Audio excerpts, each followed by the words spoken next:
Welcome to Inside Athletic Training, a podcast from the Professional Baseball Athletic Trainer Society and the ultimate destination for athletic training professionals, students, and educators looking to learn more about sports medicine and athletic training.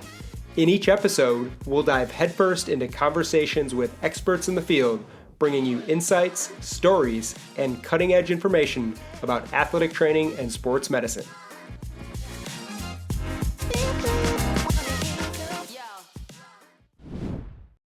This week on the Inside Athletic Training podcast, we welcome in Brian Ebel, the head athletic trainer with the Baltimore Orioles and winner of the 2023 Major League Baseball Athletic Training Staff of the Year Award. Enjoy the show.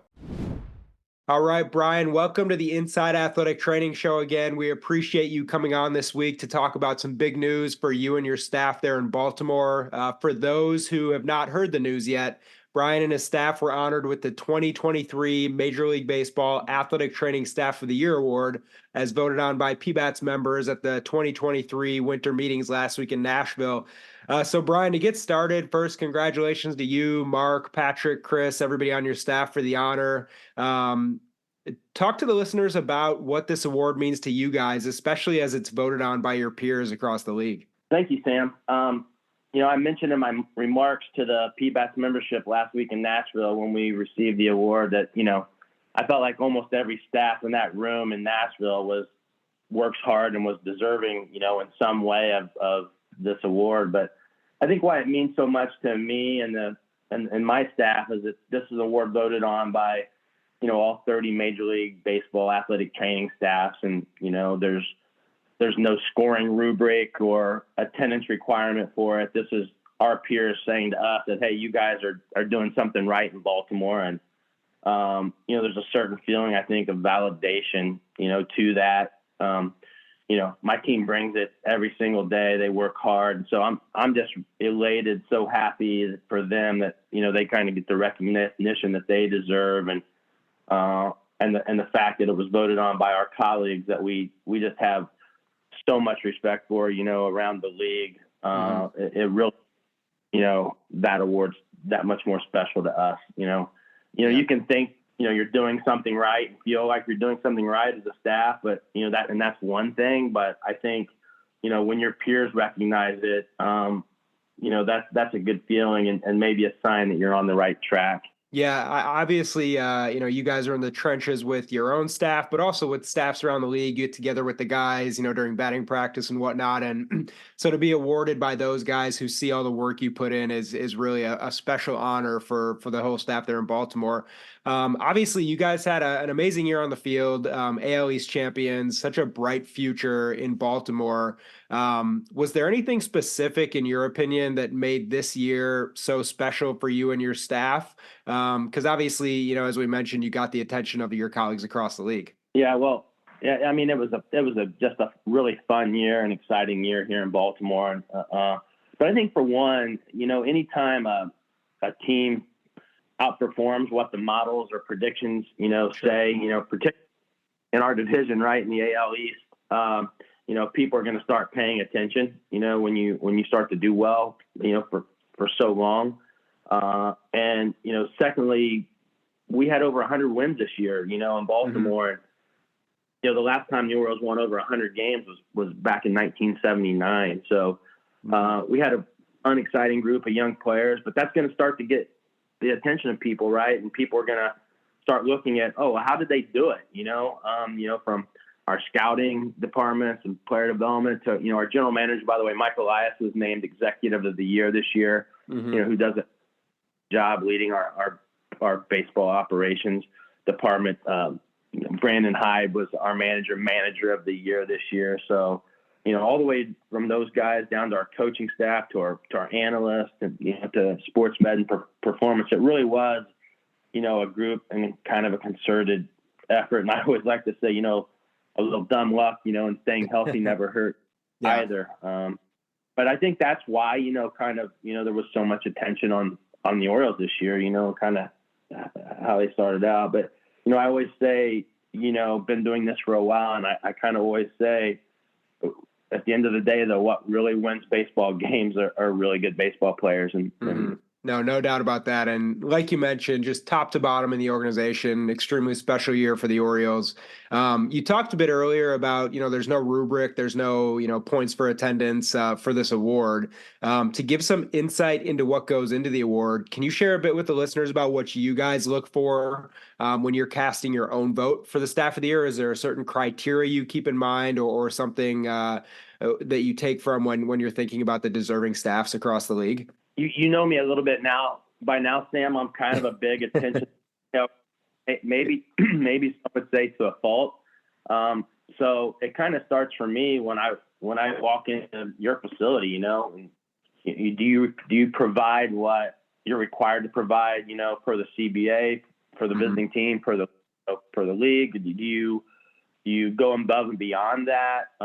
Is your EAP, your emergency action plan, up to date? Is it well planned? Did you make an effort to, put up the medical coverage for that particular series on the wall? If I see, your doctor that retired 3 years ago, his contact information up there, that to me is, a sign that you're not attention to some of that stuff. But no, all joking aside, those are some of the things right off the bat that I look at. I don't really look at the facility itself as criteria because, you can be a great athletic trainer, a great athletic training staff, and happen to work in an older, not so great facility, right? But I think, no matter what facility you're in, you can kind of tell effort, if someone's made the effort or whatever. And maybe we've had an on-field event at your field and you were really helpful and, your plan was great, worked out good, and you helped us out. Maybe I need, help facilitating an appointment or something like that. And, the one thing to remember is we play as many games on the road as we play at home, right? So we play 81 games at home and 81 games and 162 games on the road. So, you want to be, you play half those games on the road. So you want to be treated, I kind of treat teams how I would like to be treated, when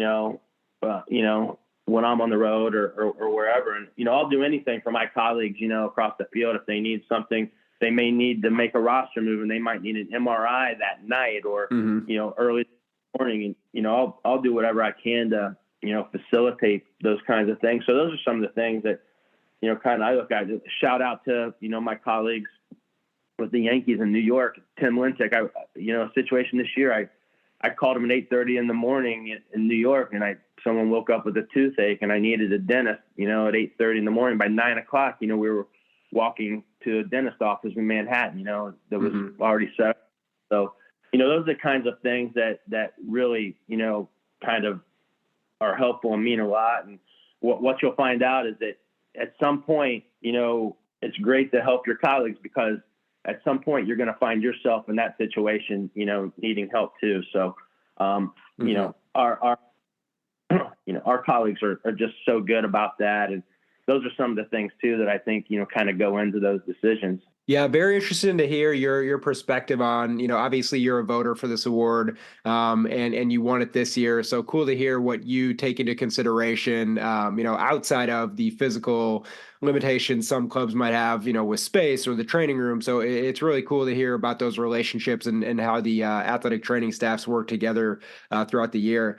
Brian, one thing that's pretty cool and special, I think, in 2011, you were part of Richie Bancel's staff with the Orioles that won this exact same award. Now you are, a two-time Major League Baseball Staff of the Year winner. What does that mean to you? Throughout your career, you've been a part of so many accolades, but to win this honor twice in Baltimore, what does that mean to you? Kind of as it explains your career. Yeah. Well, for one, you're excited for your partner, right? You're excited for the other guy. In my case, for Richie, I'm working together side by side with him, every day. You're really excited for that person as well.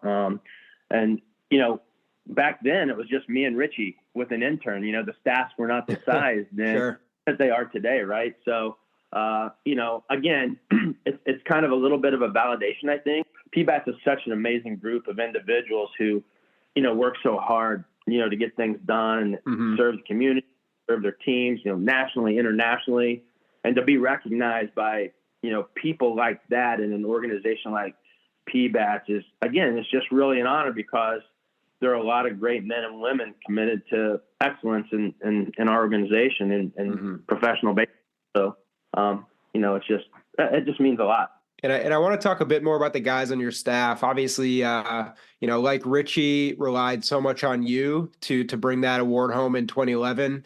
You rely heavily on your staff, Mark Shires, Patrick Wesley, Chris Poole, obviously more people than them, but those are the guys who are with you every day in the training room. Talk about those guys and kind of what this award means, for the entire staff.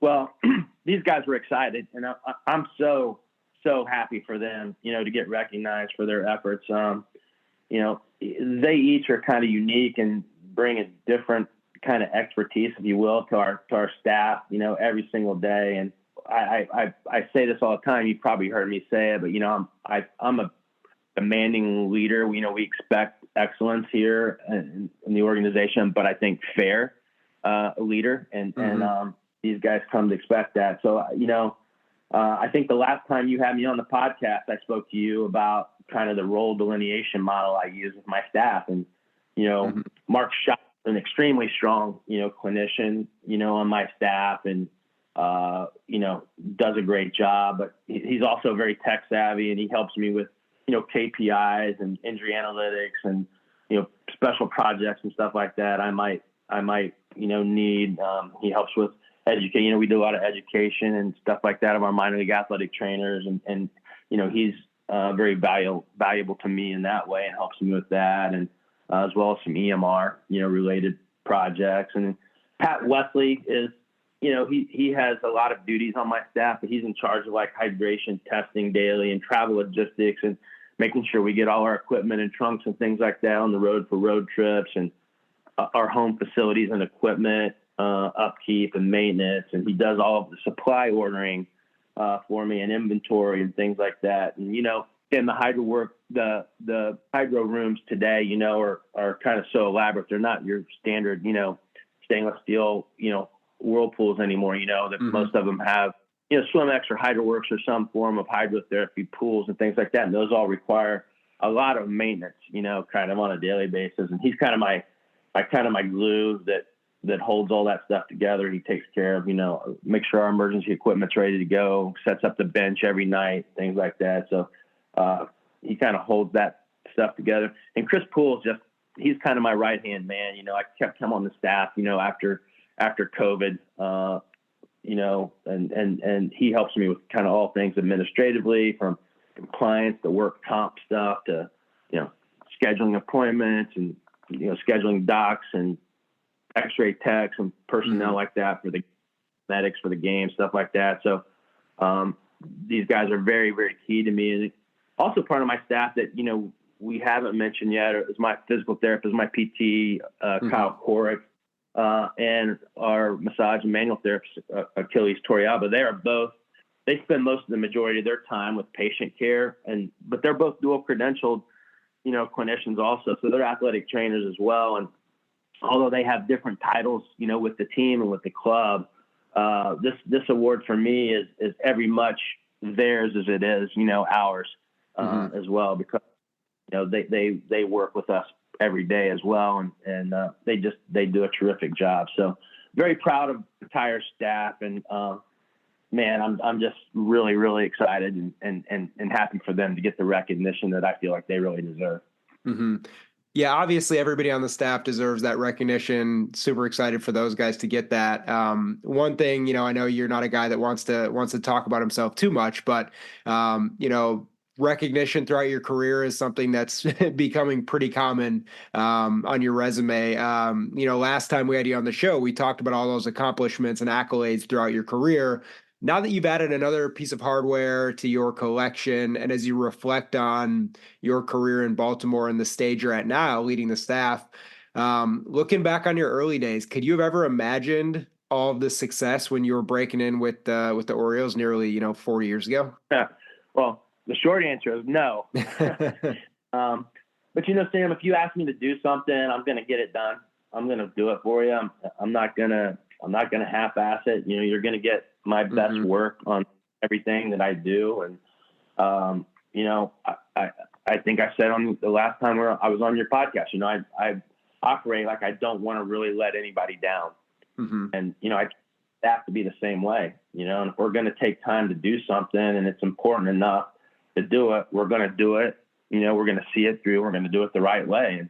And all I can say is, I love what I do, and I love getting up and going to work every day. And, somewhere I've been blessed so far with good health and good energy. And, I mean, make no mistake about it. This job is a lot of work, and it seems like the workload kind of increases a little bit each year. But I mean, I love leading this great team and this great organization, and it's a great group of clinicians. And as long as I still love it and can be effective, I want to keep doing it. So, yeah, I mean, I've been really blessed in that way. Yeah, and what you mentioned, the passion you have for the organization. One kind of crazy statistic is you're the fourth head athletic trainer in Orioles history since the team arrived in Baltimore in 1954. What does that mean to you? Just, you talk about how you work and operate to just not let anyone down, and you're going to give your best no matter what. And I can attest to that being completely true in, the past 15 so years of knowing and working with you. But what does it mean to do it in Baltimore over and over again and just kind of be a face of the staff there in the Orioles organization? Yeah, that's a good question. Because, being a part of this organization and its athletic training staff is kind of one of the things that drives me, because, I feel an obligation to kind of carry the torch, if you will, and kind of uphold the high standards of of healthcare that kind of been established here and that we've all kind of together established. And I think you mentioned consistency, and, I think that's the key word here, because each of us, and meaning my, predecessors and the people, kind of before me, have been able to kind of advance player health, in each of our eras in which we've worked, and I think there's been a kind of a strong connection, to the generations here in Baltimore, mostly by former players, like I worked fantasy camp, for example, and so I, through all my years of doing fantasy camp and, being at alumni events and things like that, I've had the opportunity to be around a lot of former Orioles that, that were here before I even got here, and just kind of to see that connection, I still take calls from former players, from every generation of playing here, looking for healthcare advice or medical advice, or maybe they need a doctor, somewhere, and, who do I recommend and things like that. And, when they come back to visit, they all come back to the athletic training room, they all come back and always welcome. And I think that's part of that consistency. I've established friendships, and relationships with former Orioles that I never even had as players. I may have had them in fantasy camp, or I may know them from these events that I mentioned, but they were maybe close to Ralph Salvon or close to Richie Bancels, at some point. But there's that bond that they feel comfortable, coming back to the athletic training room. And, so I don't take that for granted. I don't take that lightly. I think that's a charge, to carry that on, to kind of, like I said, carry that torch, here, because there just seems to be hard to explain, but exists. And it's really amazing, and a testament really to the quality and consistency of my predecessors that they established, and made all these players, feel comfortable. It's really, really cool to see former players, come into the athletic training room and, talk to you and talk about, Ralph or Richie or even Eddie Wiedner or people like that. And because somewhere along the line, there was a connection to those guys from all those guys. And that's really cool. No, I think, the consistency in Baltimore is unmatched. I mean, like I said, just four head athletic trainers in basically the history of the franchise since 1954. So pretty amazing standards you guys have there, and you are doing an awesome job upholding those. We talked a bit about the early days in your career on the last podcast, and you also mentioned, you never could have imagined getting to this point as a younger athletic trainer. We're now in the midst of the off season. There will be a ton of first-year athletic trainers across the minor leagues this coming season. You're obviously far away from those years in your career. Is there any advice that you might want to share with those younger athletic trainers, maybe Baltimore Orioles interns coming up this year, just people who are getting into baseball for the first time and obviously looking to eventually maybe have a career like yours? I think my best advice to young athletic trainers is to be patient. It seems like so many people these days are looking for some instant success or instant gratification and wanting to kind of move up the ranks, before kind of paying their dues. And all I can tell them is that it'll, if they're patient and they do a great job and they're a good fit for the organization and the organization's a good fit for them, and with a lot of hard work and dedication and getting involved, what happened for you, it's like, I spent 3 years in rookie ball. I spent, 3 years in AA, before advancing, so that's 6 years of my career that I spent with the Orioles before I really had truly, advanced and things like that. So I think if people are patient, good things will come to them, but you got to work hard, and you gotta, get involved with, your own organization and maybe an organization in society like PBATS where you kind of get your name out there, where, you do a great job on a project and, you get recognized by other teams, because if there's, not room in your organization, usually there's somebody there they'll speak up for you on your behalf and say, hey, this guy does a great job. We're not able to promote him, but, maybe, or her, but maybe you can, and maybe you have a job for them. So, do that, kind of find your passion, find your research interest. For me, it was in interval throwing programs and UCL surgery, reconstruction and rehab, right? That's kind of, what I did. And then even beyond that, kind of core muscle injuries and things like that we were seeing, those things kind of saw us before we saw them, back in the day. And those are two areas, that I've spent, kind of my career continuing to hone in on and work on, for example. So, kind of find your passion and interest and kind of go for it, and then have pride in yourself, pride in your work and your organization. And just, like I said, bring it every day and be prepared. Yeah. No, that's great advice. And obviously it's coming from a source of extreme knowledge and experience in yourself. One thing you did mention that I want to touch on is getting involved. You are an extremely well-respected and knowledgeable member of PBATS, served on the executive board, managed the EMR committee, which is a huge undertaking, and you guys do an awesome job there. The goal of PBATS is obviously to bring, the profession of athletic training to the forefront and just have a voice for the profession and for you guys, just like we're talking about here.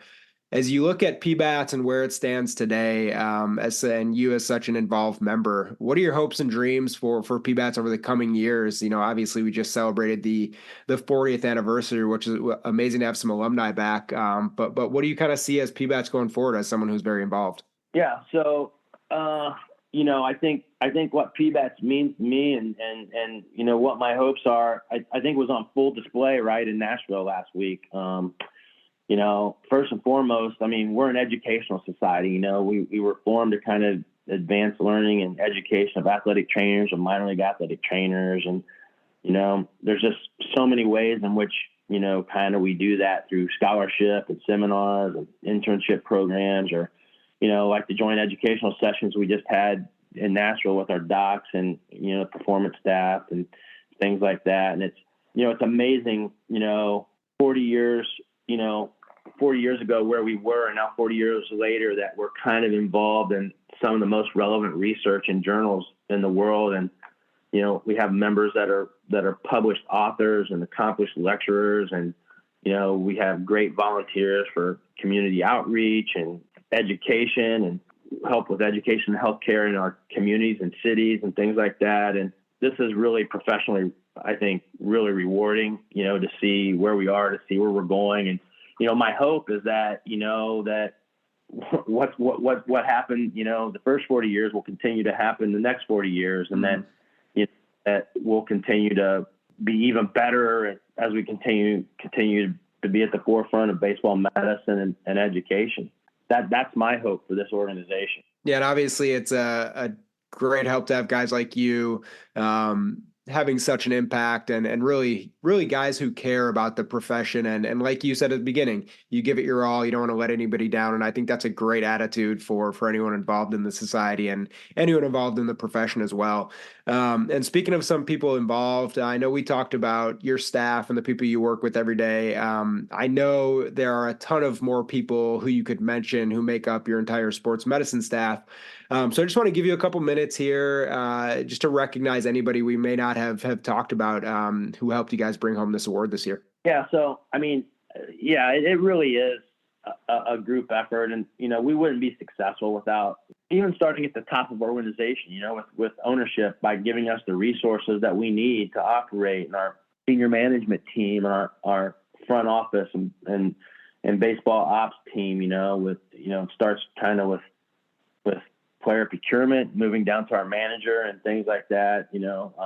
Our minor league staff, deserves a lot of credit too. Our coordinators and, our minor league medical coordinators, our international coordinator, our minor league, PT, Byron Campbell is our minor league PT. And I send a lot of players, down to him, and he's a big help. So, he deserves some mention in this, as well as part of our success. But,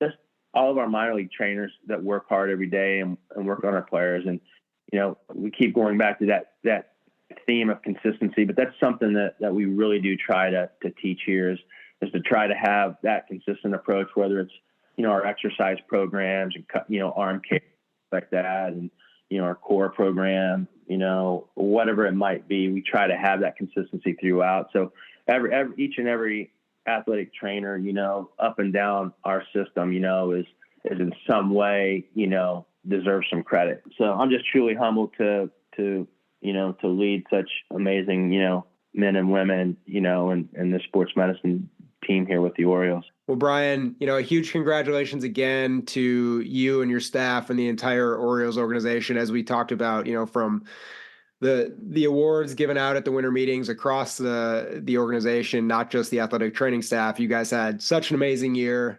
So again, congratulations from PBATS on the award, and we wish you and your staff best of luck this offseason and going into 2024. Thanks, Sam. I really appreciate it. Thank you for joining us on this episode of Inside Athletic Training. We hope you've gained valuable insights, inspiration, and knowledge to fuel your athletic training journey. If you enjoyed today's show, don't forget to subscribe, rate, and review on your favorite platform. And also, stay connected with us on pbats.com for more news about athletic training and sports medicine.